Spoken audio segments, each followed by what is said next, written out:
Okay, we just kind of spooked a big school. I don't think they're spooked though, but I can definitely see them and they're really close.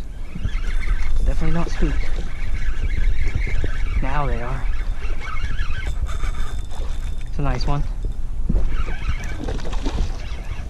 I'm gonna keep facing where the school is just to keep track of them while I'm fighting this one. Maybe I could have threw the top water.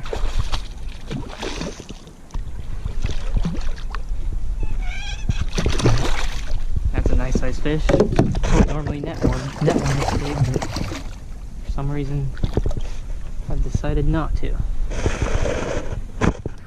That's a good upper slot. He's probably 22 inches. We'll let him go.